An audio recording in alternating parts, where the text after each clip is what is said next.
नमस्कार साथियों, मैं लोकेश कुमार और आप देख रहे हैं FCL के 9304।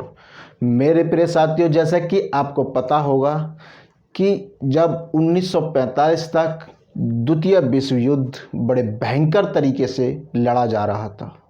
मेरे प्रिय साथियों, उस समय बहुत सारे देश यानी कि उसमें चपेट में और बहुत सारे देश मतलब अपने यहाँ की जो इकोनॉमी है दुख महसूस हुआ था उन्हें, इसलिए द्वितीय विश्व युद्ध को छोड़ दिया गया था। यानी कि उस पर एक समझौता कर दिया गया था कि वहाँ पर कोई अब विश्व युद्ध नहीं होगा। तो मेरे प्रिय साथियों, जैसा कि आपको पता है कि दुनिया में जब भी कोई देश युद्ध लड़ता है तो दूसरे और देश उसकी चपेट में आ जाते हैं, जहाँ पर मान हानि की बहुत ज़्यादा प्रॉब्लम क्रिएट होती है। जैसे कि अभी आप देख पा रहे होंगे, प्रेजेंट टाइम में यूक्रेन और रशिया में इस समय भयंकर युद्ध चल रहा है, जिसका खामियाजा पूरा देश तो वो तो भुगत ही रहे हैं, उनके साथ साथ और जो छोटे छोटे देश जो उनके ऊपर निर्भर हुआ करते हैं वो भी बहुत ही बुरी तरह से झुलसे हुए हैं। तो मेरे प्रिय साथियों, किसी के पास खाने के लिए है, किसी के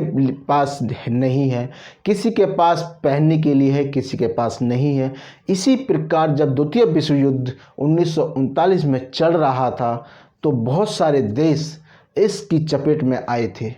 छोटे छोटे देश एक दूसरे देश के ऊपर निर्भर हुआ करते थे, लेकिन जो वहाँ के जो बच्चे हुआ करते थे, वहाँ के जो बच्चे थे जो बहुत ही नाजुक, बहुत ही बुरी तरह से झुलसे हुए थे। ना उनके लिए खाने के लिए अच्छा था, ना उनके लिए पहनने के लिए अच्छा था, ना उनकी कोई शिक्षा थी और ना ही किसी का कोई बाप था, किसी की माँ नहीं थी, किसी का भाई नहीं था, किसी की बहन नहीं थी। इसी को देखते हुए बहुत सारे देशों ने एकत्रित एक मंच पर आकर के ये कहा कि जो छोटे छोटे जो देश हैं उनकी हमें मदद करनी चाहिए, क्योंकि जो शक्तिशाली जो देश हुआ करते हैं वो तो पहले से ही इतने सक्षम हुआ करते हैं, उनकी तो कोई लिमिट ही नहीं है और वो अपने देश की इकोनॉमी और अपने देश के बच्चे स्वास्थ्य और जितना भी मेडिकल लाइन है, शिक्षा के मैटर में हो या किसी के भी मैटर में हो, वो अपना देश को आगे ले जाते हैं। लेकिन जो छोटे छोटे जो देश है वो निर्भर हुआ करते हैं, उनको इतनी सुविधाएं नहीं मिल पाती। इसी वजह से जब द्वितीय विश्व युद्ध रुक गया तो 1946 में यानी कि 11 दिसंबर 1946 में, कब 11 दिसंबर 1946 में 11 दिसंबर 1946 में एक बैठक हुई और उस बैठक में कुछ देशों ने ये कहा कि जो छोटे छोटे देश हैं वहाँ पर इस समय भुखमरी और स्वास्थ्य और बहुत ज़्यादा वहाँ पर शिक्षा बहुत ज़्यादा फैल गई है, इसको रोकने के लिए उन देशों की हमें मदद करनी चाहिए। तो सारे देशों ने मिलकर के एक जगह बनाई, वो थी क्या? न्यूयॉर्क। ये कहाँ पड़ती है? ये आपकी USA में पड़ती है।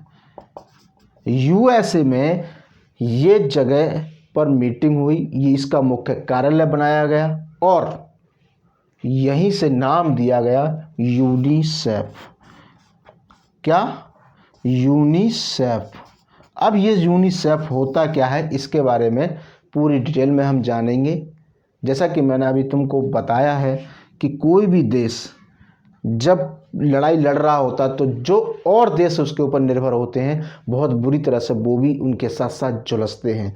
मेरे प्रिय साथियों, जब ये यूनिसेफ बनाया गया था तो यही देख करके जो बच्चे अशिक्षित हैं, बच्चे लिखाई पढ़ाई में कम हैं, बच्चे मेडिकल लाइन में बिल्कुल बेकार हो चुके हैं, कोई अपाहिज है, कोई कैसा है, कोई कैसा है, इसको देखते हुए एक यूनिसेफ यानी कि यूनाइटेड, इसकी फुल फॉर्म है यूनाइटेड नेशन इंटरनेशनल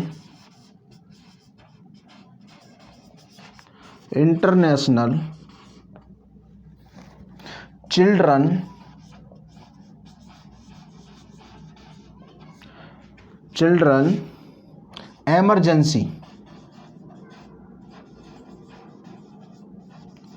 फंड। मेरे प्रिय साथियों, United Nation International Children's Emergency Fund एक संस्था बनाई गई इसी के माध्यम से धीरे धीरे जितने भी देश थे वो इसमें शामिल होते चले गए।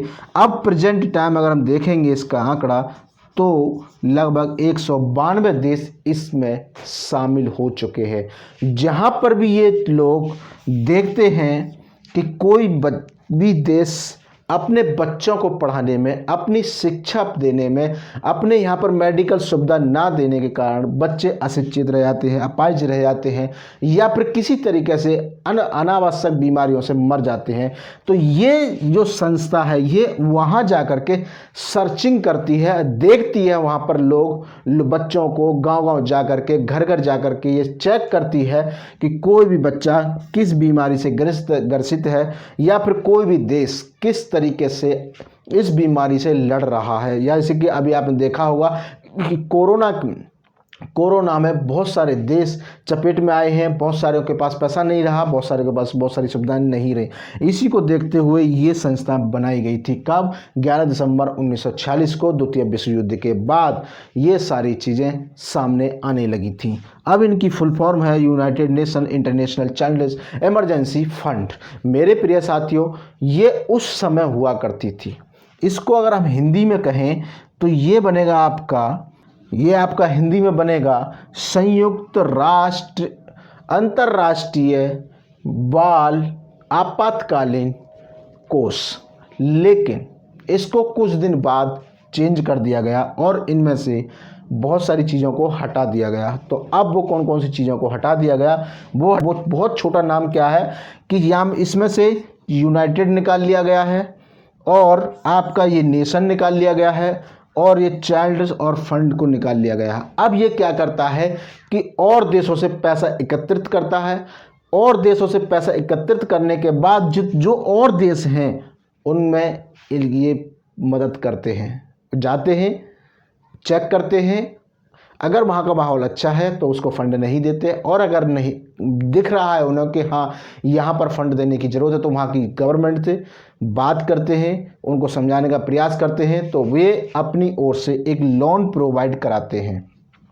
लोन प्रोवाइड कराने के बाद वहाँ के जो बच्चे हैं ये अपनी देख रेख में रखते हैं और बार बार वहाँ की जो सरकार है उनसे पूछा करते हैं। तो पहले जो इसमें जो शामिल थे वो थे मात्र 36 देश इसमें शामिल थे। उसके बाद धीरे धीरे ये बढ़ते गए और 192 देश इस समय इसमें आ गए। तो मेरे प्रिय साथियों, हमारी इतनी सी जानकारी, अगर ये जानकारी आपको अच्छी लगी तो हमारी वीडियो को शेयर करें, सब्सक्राइब करें और मिलते हैं अपनी नेक्स्ट वीडियो में। जब तक के लिए नमस्कार।